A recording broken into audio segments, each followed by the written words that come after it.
Del grupo de las bradiarritmias ya terminamos, entramos en las taquiarritmias. Las taquiarritmias van a ser arritmias también, solo que en la mayoría de las veces el paciente va a tener mayor tempo do dia, da vida dele, frecuencias cardíacas aumentadas, ¿sí?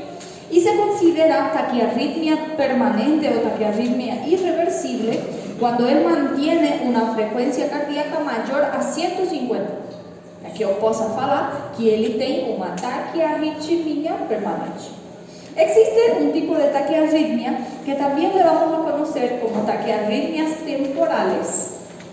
Otros le llaman como taquiarritmias compensatorias. Van a ser la taquicardia sinusal. Se cumple un parámetro muy parecido a bradicardia sinusal. Aquí el paciente va a tener una frecuencia cardíaca aumentada, generalmente con algún estímulo, pero esa frecuencia cardíaca aumentada va a tener un valor límite menor a 150. O sea, va a ser entre 100 a 149, por así decirlo. Aquí va a mantener frecuencia cardíaca entre 100 a 149. Y el resto de las características van a ser normales o ritmo sinusal. Em que momento vocês acham que a gente vai ficar taquicárdico de forma sinusal? Se eu chego e falo, tem prova surpresa agora. Selector. En este momento, frecuencia cardíaca 120, 130. ¿Sí? Si nuestra frecuencia cardíaca por cualquier estímulo llega, aumenta y ese aumento es menor a 150, le consideramos transitoria o compensatoria. Porque se eu mudar e falar, gente, é mentira, é brincadeira, não vai ter nada. Frecuencia cardíaca 90, 85. Terminó el estímulo y él vuelve a los valores normales, ¿cierto? O el estímulo no solamente el estrés, el estímulo puede ser un esfuerzo físico. Vamos a voltar aquí no quarteirão um pouco. Menor a 150. Ahí yo voy a considerarla una taquicardia sinusal. Este, por ejemplo, es un ejemplo claro, donde el paciente tiene un ritmo sinusal, pero tiene una frecuencia cardíaca de 112. Tirando ese estímulo, él va a llegar de nuevo a la frecuencia cardíaca normal, ¿cierto? Primera taquiarritmia, entonces, taquicardia sinusal. Y ella también va a ser transitoria o temporaria. Otra taquiarritmia, esta ya va a ser permanente o irreversible, se le conoce como taquicardia supraventricular. Esta taquicardia supraventricular, también el paciente va a tener frecuencias cardíacas elevadas, pero va a tener una frecuencia cardíaca mayor a 150. Se conoce como mayor a 150 y menor a 200, o sea, ya va a ser entre 150 a 199. Y esa frecuencia cardíaca, como ela está dada por una despolarización tan rápida, cuando yo visualizo mi electrocardiograma, yo no voy a conseguir ver mi onda P. Aquí voy a tener despolarizaciones tan rápidas desde el haz de His para baixo. Lo que va a acontecer es que ese complejo se va a sobreponer arriba de mi onda P. Yo no voy a conseguir visualizar. Voy a tener R's y R's bien repetidas varias veces y voy a tener complejo onda T, complejo onda T, complejo onda T. Y ese parámetro se va a cumplir en la mayoría de las derivaciones. Donde voy a buscar D2, D3 y ABF. Mas aquí yo puedo ver inclusive en otras derivaciones también. ¿Sí? Voy a tener frecuencia cardíaca más de 150 y menos de 200. Y en mi electrocardiograma voy a tener sobreposición del complejo encima de mi onda P, que faz con que yo no veja ela. Sintomatológicamente el paciente puede tener aquí palpitaciones. Ese es lo más frecuente. Palpitaciones ya sea vasculares o extravasculares. Sería sintomatologicamente más frecuente. Doutora, sobreposição de onda... Do complexo em cima da onda P. Si voy a comparar una taquicardia sinusal con una taquicardia ventricular, ¿qué diferencias se me darían? Esta no tiene onda P y esa sí tiene, sería una de las más gritantes. ¿Qué más?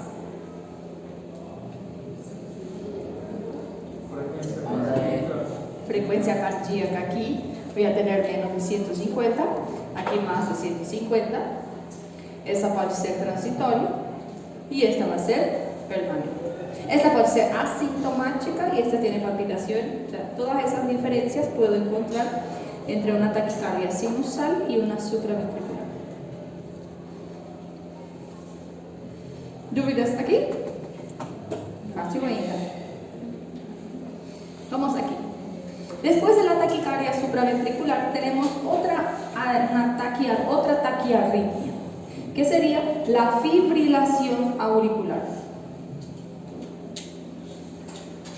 La fibrilación auricular, la palabra fibrilación significa tremor, algo que treme, ¿sí? En este caso, cuando yo digo fibrilación auricular, quiere decir que las despolarizaciones a nivel atrial hacen con que los atrios treman, ¿sí? Ya sea por la velocidad o por la intensidad del voltaje. Tenemos tres criterios que deben de cumplirse en un electrocardiograma para que yo pueda hablar que un paciente tiene una fibrilación auricular. La primera es que él tenga padrón vibratorio. ¿Qué sería padrón vibratorio? Ese tremor que yo veo na minha línea isoeléctrica. Ese tremor que yo veo aquí, parece que ela está tremidinha, debe de aparecer en todas las derivaciones, desde D1 hasta V6. En todas eu devo ter padrão vibratorio. Ese va a ser el primer criterio. El segundo criterio es que ese padrón vibratorio no permite que se forme a minha onda P.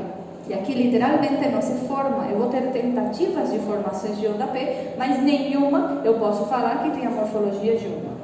Eu não posso falar que esta é uma onda P, ou essa, ou essa, ou essa. Não tem como eu diferenciar elas. Mi segundo criterio que va a ser entonces, va a ser ausencia de ondas P antes de los complejos. Primer criterio, padrón vibratorio en todas las derivaciones. Y después voy a tener ausencia de ondas P frente a los complejos. Y el último va a ser la diferencia de distancia entre una onda R y otra. O sea, ese intervalo entre una onda R y otra va a ser irregular. Ese va a ser mi tercer criterio. Tres criterios para que yo pueda diagnosticar una fibrilación auricular: padrón vibratorio, ausencia de onda P y distancia entre una onda R y otra irregular. Si mi electrocardiograma cumple con los tres criterios, yo ya fiz diagnóstico. Tengo una fibrilación auricular. ¿Sí? Distancia irregular. No sé, gente, escreva más rápido. Vocês estão sexto semestre já. Distancia entre una onda R y otra irregular. ¿No? Vocês não estão no primeiro semestre. Padrón vibratorio, ausencia de onda P, R y R irregular. ¿Cumplí los tres criterios? Fibrilación auricular. Fiz diagnóstico, ¿cierto? Ahora, una vez hecho el diagnóstico, yo puedo volver a subclasificar esa fibrilación auricular. Porque la fibrilación auricular, ella es una excepción de las taquiarritmias con relación a la frecuencia cardíaca. Porque aquí ella puede tener esa frecuencia cardíaca variable, por así decirlo. Si yo hago diagnóstico de fibrilación auricular, lo que yo debo tener, padrón vibratorio, ausencia de onda P, R irregular, certo? Eu fiz o diagnóstico. Uma vez que eu fiz o diagnóstico, eu calculo frecuencia cardíaca. Y de acuerdo a su frecuencia cardíaca, yo puedo volver a subclasificar esa fibrilación auricular. Si yo tengo un paciente con una fibrilación auricular, ya fiz o diagnóstico, mas quando eu calculei a frequência cardíaca, ele tem uma frequência cardíaca mais de 100, le clasifico como una fibrilación auricular no controlada o descompensada. Si yo tengo un paciente con una fibrilación auricular, ya fiz o diagnóstico, mas quando eu calculo frecuencia cardíaca, tiene frecuencia cardíaca en parámetros normales, entre 60 a 100, le clasifico como fibrilación auricular controlada. Y si esa frecuencia cardíaca está menos de 60, yo clasifico fibrilación auricular bloqueada. ¿Sí? Mi fibrilación auricular, entonces, una vez que yo faço o diagnóstico, yo voy a volver a subclasificar en descompensada o no controlada, controlada y bloqueada.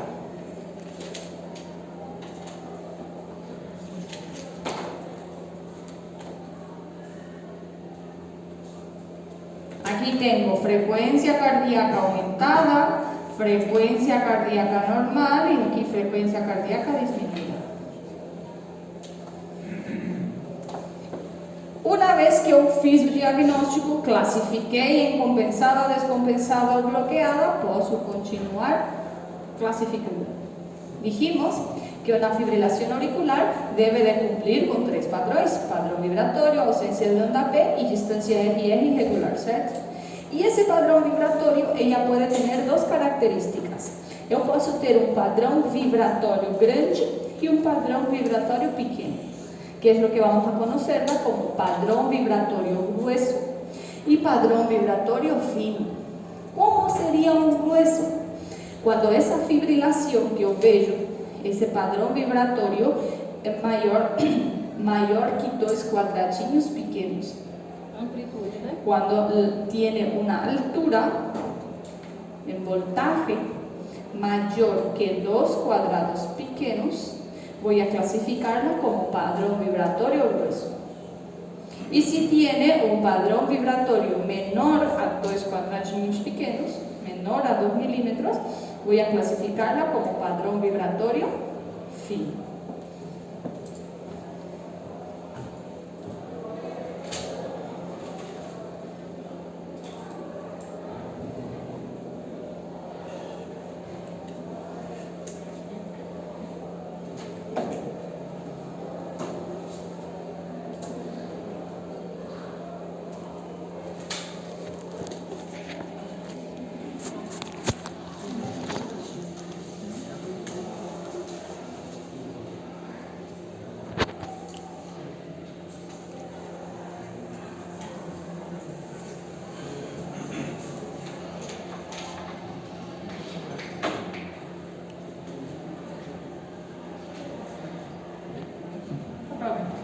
Si yo les pongo en el examen un electro así, puedo darles el valor de la frecuencia cardíaca, o yo cuando calcule frecuencia cardíaca, si ya saben eso.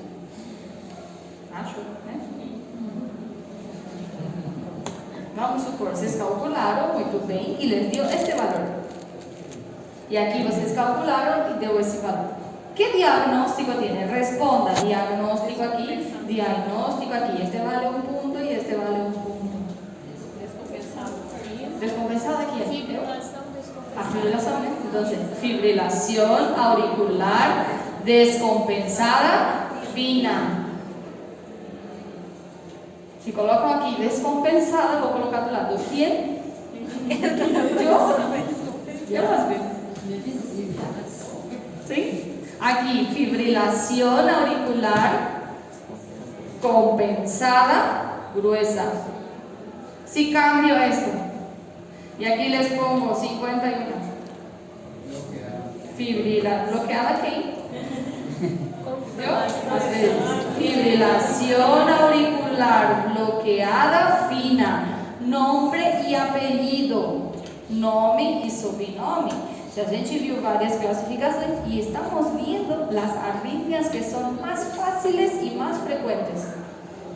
Ela tem milhões de subclassificações de novo, por entrada, por salida, por automatismo, un monte que no vamos cobrar. Aquí estamos viendo lo más simple de lo simple, no tenemos opción de no saber, ¿cierto? Entonces las respuestas completas: fibrilación auricular compensada, descompensada, bloqueada, fina o gruesa, que yo consigo ver no eléctrico. Si yo no tengo el valor de frecuencia cardíaca, ¿qué yo faço? Calculo. Como tiene distancia RR irregular, ¿qué fórmula voy a utilizar? Ondas R en 6 segundos por 10, ¿cierto? ¿Vocês lembram disso, né? Porque estudaram para a prova. Sei que sim.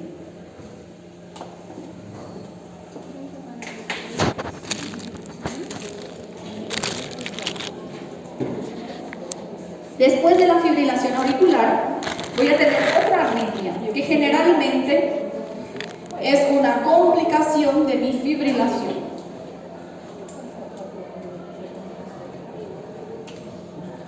Después de la fibrilación auricular, tenemos el flúter auricular. El flúter auricular también es conocido como aleteo auricular. ¿Lembran del aleteo nasal como dificultad respiratoria? ¿Cómo es el aleteo nasal? As asas das narinas me parece que mexe como asinhas. Lo mismo ocurre, pero en aurícula. La aurícula, ela não vai fibrilar, sino que ela faz isso. Ella aletea. Eso es el flúter auricular o aleteo auricular. En el flúter auricular, ¿es un tipo de fibrilación? Sí. Puedo decirle que es un tipo de fibrilación, pero solamente que su padrón vibratorio va a tener un padrón en dientes de sierra. No parece dentinhos de serra. Ese es el padrón vibratorio. Va a tener mayor voltaje y va a tener mayor tiempo. Voy a tener esta vibración en forma de dientes de sierra que va a ser un simulado o una tentativa de onda B. Algumas literaturas antigas chamam elas de onda F. Se pegarem livros antigos de electrocardiograma, les va a describir el padrón en diente de sierra como onda F, que significa lo mismo. Que es cuando yo veo no un padrón vibratorio fino ni grueso, sino que en dientes de sierra. Ela não vai fazer essa flutuação. Ela vai ter uma ponta para cima, ponta para baixo, ponta para cima, ponta para baixo. ¿Sí? Eso van a ser mi padrón vibratorio. ¿Tentativas de ondas P? Sí. Yo voy a tener varias y grandes antes de mi complejo. ¿Sí? Si tengo padrón vibratorio fino, grueso, fibrilación auricular. Si el padrón vibratorio ya no es ni fino ni grueso, sino que es como dientes de sierra, con puntas para cima y puntas para abajo, flúter auricular. Y este flúter auricular, ¿qué puedo hacer con él? Clasificar. Les vamos a clasificar en regular e irregular.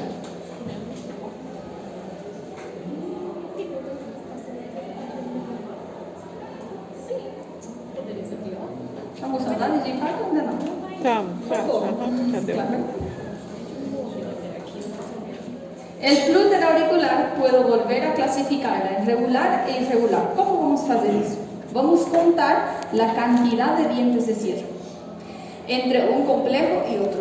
Si esa cantidad de dientes de sierra entre un complejo y otro me da el mismo valor, por ejemplo, 3 aquí, 3 aquí, 3 aquí y así sucesivamente, le clasifico como regular. Si yo tengo una cantidad variable, o sea, yo tengo 3, 4, 2 y así sucesivamente, va cambiando en cantidad de dientes de sierra, le clasifico en irregular. ¿Cómo sería? Así. Aquí tengo un flúter auricular. Oh, qué bonito. Voy a tener complejos, dientes de sierra, dientes de sierra, dientes de sierra. Complejo, dientes de sierra, 2, 3, complejo, 1, 2, 3, complejo. Vamos aquí. Complejo, 1, 2, 3, 1, 2, 3, 1, 2, 3. O sea, un valor de dientes de sierra entre una onda, entre un complejo y otro, voy a tener el mismo valor de dientes de sierra en todas las derivaciones. De 2, de 3 y ABF. ¿Cierto? Este mide 2 lo 1. ¿Cómo sería una irregular? Yo voy a tener también un flúter auricular, que yo ya diagnostiqué, pero yo voy a contar los dientes de sierra. Voy a contar complejo, 1, 2, 3. Complejo, 1, 2, 3. Complejo, ya tengo aquí, ¿cuántos dientes de sierra? 1, 2, 3, 4. Aquí va, 1, 2, 3. Y aquí, 2. ¿Irregular o irregular? Irregular. ¿O qué fácil? Flúter auricular, padrón en diente de sierra. De acuerdo a la cantidad entre un complejo y otro, le puedo clasificar en regular e irregular. Un electro real sería así. Este flúter auricular, ¿es regular o irregular?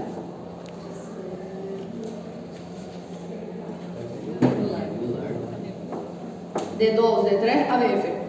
1, 2, 1, 2, 1, 2, 1, 2. 1, 2, 1, 2, 1, 2, 1, 2. ABF, 1, 2, 1, 2, 1, 2. Flúter auricular, regular. ¿Y si les pongo este electro? ¿Qué tengo aquí? ¿Es un flúter auricular? ¿Sí o no? Sí. Cadê os dentes de serra aqui? Este tiene padrones vibratorios y los padrones vibratorios son pequeños. Tengo onda P. Distancia RR. ¿Es regular o irregular? Irregular. ¿Tengo padrón vibratorio? Sí. ¿Qué tengo entonces? Fibrilación auricular. Aquí necesito un valor de frecuencia cardíaca, sí. Un ejemplo, 110. Fibrilación auricular descompensada fina. ¿Cierto? Esta es una fibrilación auricular y este es un flúter auricular.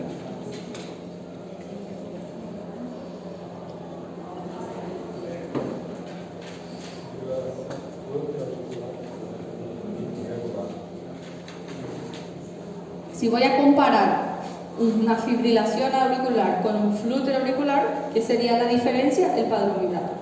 Este, por ejemplo, es un padrón vibratorio ya grueso, se vino como la mayor. Pero por más grande que sea, ella no tiene ese formato en forma de dientes de tierra o picos hacia abajo, así. Ella tiene ese formato en fluctuaciones. Mayor, sí, entonces tiene un padrón vibratorio grueso. Esta es una fibrilación auricular de padrón vibratorio grueso y este es un flúter auricular. ¿Por qué? Porque el padrón vibratorio no es fino ni grueso, sino que es en dientes de sierra. Existe gravidade maior entre as fibrilações Sim. ventricular? Nas auriculares, por exemplo, todas são sempre graves quando é arritmia. Mas eu posso falar que é mais grave quanto mais treme. E como eu sei quanto mais treme, quanto é mais grande. Sim, quer dizer que ela vai tremer mais. Quanto maior esse padrão vibratório, eu posso falar que é mais grave, sim. Se eu vou comparar essa com essa é mais grave. E se eu vou comparar dentro das fibrilações, se é mais gruesa ou fina, eu vou pela gruesa. Como que eu sei que ele vai nisso chocado?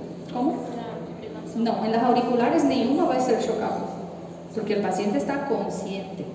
Vamos a ser las chocables, comenzamos aquí. ¿Se sintió ela?